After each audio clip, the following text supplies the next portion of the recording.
Hello guys, it's Connor here with the Disciples, and today we're here with OT Khaled. And what did you do and what did you play? I came top fourth at the UK Open in Hammersmith. I was playing Memento Fiendsmith. So we'll just go right into the deck profile. So some of the ratios have changed. I'm still playing 3 Anguish, 3 Zebra. A card I have changed now is playing 3 Goblin. I'm doing this because this is one of the better starters into a card like Izana, because it instantly grants you Memento Fusion. You don't necessarily always go get Memento Fusion, but the fact that it has the capability just makes you playing through hand traps a lot easier, because the Memento Fusion can cover any of the other cards they hand trap you with. Because if you just add Sleepy and they hit the Sleepy, you can't do anything, but if you add back Fusion, or they stop you from adding back Fusion, you can just banish Memento Fusion, pop, and search the Fusion or Bone Party, whatever you need. For the one-offs, nothing has changed. So we're still playing Trihorn, just because it's the best interruption on the Fua. Even in like half boards, if you play this card, you don't necessarily need to get to him.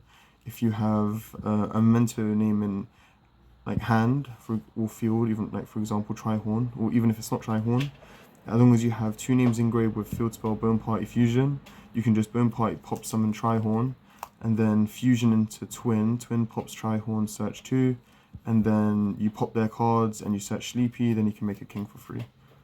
So yeah, it's just in all the half board lines, like this card just comes up. And that's it for all the monsters. In terms of the Memento spells, it's 3 Goblin Biker spell, 3 Fusion, 3 Party. So we upped it to 3 Fusion because you just always want to see this card, and because but the thing is, I never played this card at more than 2 because I hated seeing 2 of this. But since we're playing 45, I feel like it's more correct to be playing 3 right now, and not just that. It's just when you see this card going second and it's actually live, or you can make it live.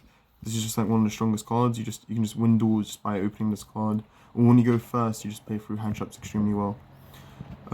So the replacement for how we got this to fit in the deck was removing Mag Jewess. Unfortunately, it just wasn't that great this format, so we had to cut it.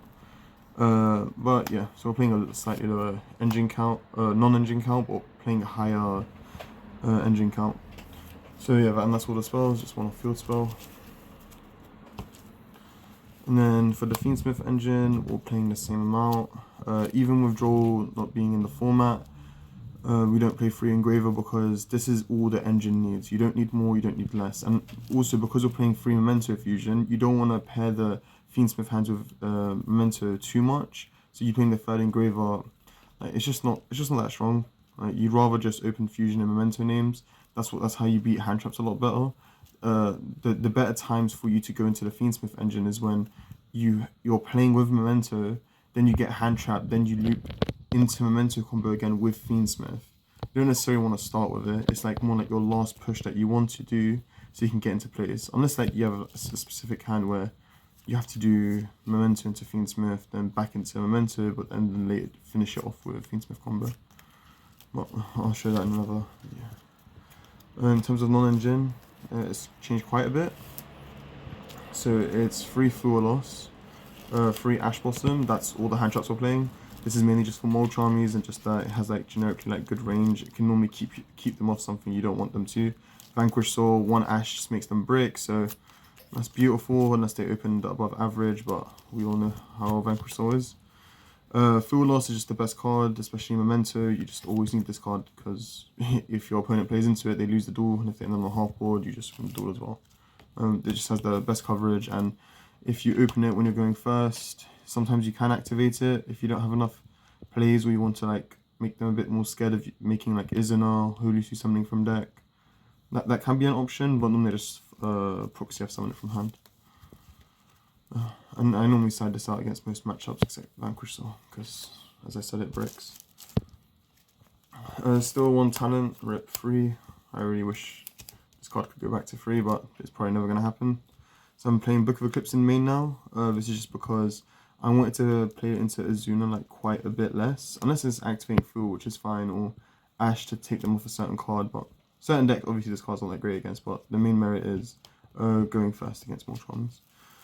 With Book of Eclipse, This card is really good against like most people's boards. It's not like really that great into Malice, or it's really horrible into Malice, and it's good into, it's not good either into Draco Tail. However, this card into Yummy has just been really strong, or any K9 variant. Like, it just pairs so well with like the other board breaker that we're playing. And even if like we don't open like both of them together, just opening one of them is like, it's powerful enough for to like warrant playing it. And not just that, it severely improves your going first. People are playing Imperms and Veilers in this format again, and people are also playing Nib, because I believe it's actually a good card as well. This card punishes all of that, because you can dodge Imperms, dodge Nibs. For example, in one of my matches, I ended up, had 4 bodies on the field. I activated Sleepy to fuse. He nibbed me, I chained Book of Eclipse, eclipsed all 4 of my monsters, fused into King. Then later down the line, I left a beast on field so that I could use Proxy F and fuse the face down to make Baphomet. So it's like, this card just like makes your going first in this format like an FTK if you just resolve combo, or like it just forces you to resolve combo, and not just that, it rips Ash from their hand. So like when I opened Ash, when I opened Book of Eclipse, my opponent opens Ash and I go normal summon Anguish. Some people will try to like hit with a card like, let's say Veiler. And then Veiler Ash is normally really strong into Memento, but with Book of Eclipse, they would Veiler the like Anguish, for example. I activate Book of Eclipse, and when they Ash it, like then my non-engine is helping my engine resolve, which is like cards like Bone Party and other extenders in my deck. And this card just means that those cards resolve, which is just the most important thing. Yeah. That's it for the main deck. It's 45 count. For the extra deck, nothing has changed in a whole year, because this extra deck is just it's just perfect, to be fair. Yeah, so these are the 3 Link 2s that we're playing. It's just Cross Sheep, Proxy F, SP, Hiking as well. Hiking has been like really good, like even on half boards I just tried to end on this. Outside that, yeah, nothing much has really changed. When it comes to the Fiendsmith engine, same cards, and Baphomet, Aerial Eater, and then the Memento engine, which is just these 3. Yeah. In the extract, nothing really has changed, so there's not really much to talk about. And yeah, all these cards are like mandatory, like you can't change it, that's why it's perfect. Every single card comes up just as much as each other. Yeah, people have like ideas about like removing this card, but this card is just like a hard carry, like you'll just end up going into it with like different lines and everything. So yeah, there's nothing in the Esh deck I would ever change. It's just always been exactly what I've wanted it to be and nothing else.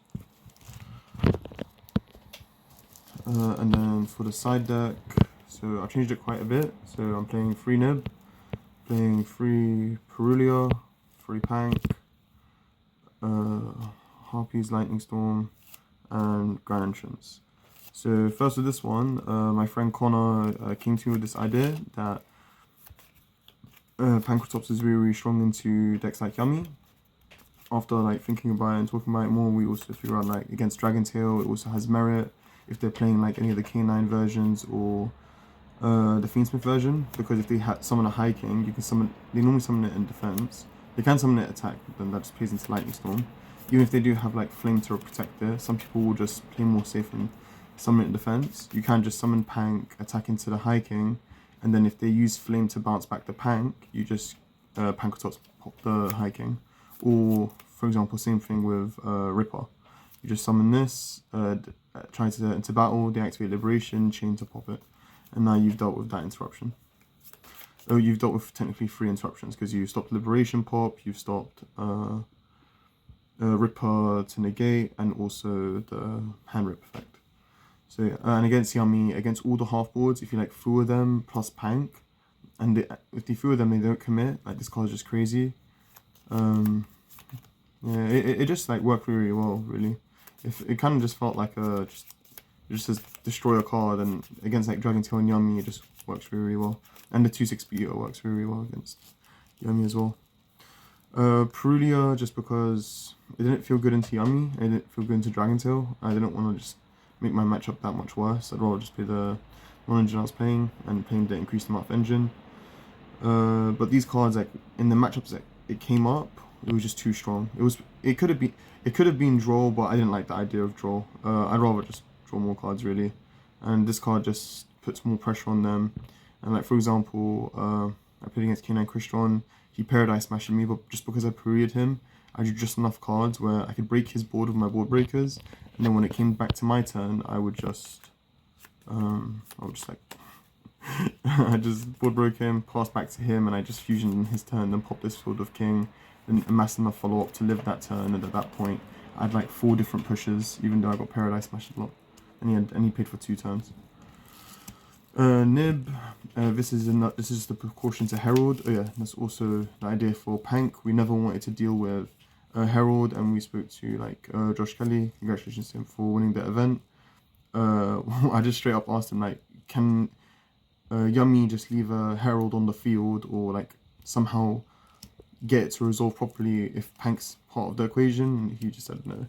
There's just no way, because you always are able to battle into it or pop it. They have to force something, and a call interaction is if they have to Solemn Judgment this card, and if they do, and you hard open a second one, because it's the summon is once per turn, you can just summon another one. So that means they neg the whole Judgment, and then you're just gonna break their whole board with Pankatops. Nibiru was just another way to make Yummy not make a Herald, because we kind of need to like stop them from doing that. For example, with the Book of Eclipse. Lightning Storm Harpies, this card just one of the best cards in the format right now. It just does too much. Hits all their back row. I think I harpied someone for 4 this weekend. It always overperforms. It's just broken. And then free Grand Entrance, because it's probably one of like the greatest extenders against any K9 variant. Not just that, against Vanquish Soul and against Christian, there's like a very weird like siding pattern you do, where you take out Grand Breakout, and you play Entrance instead, because this card is basically an extender through their board, while Vanquish Soul often has like non-targeting interruptions.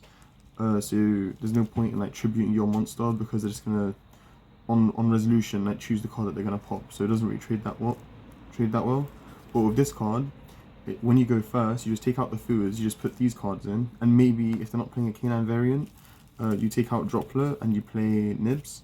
You leave the Book of Eclipses because it helps you play through hand traps.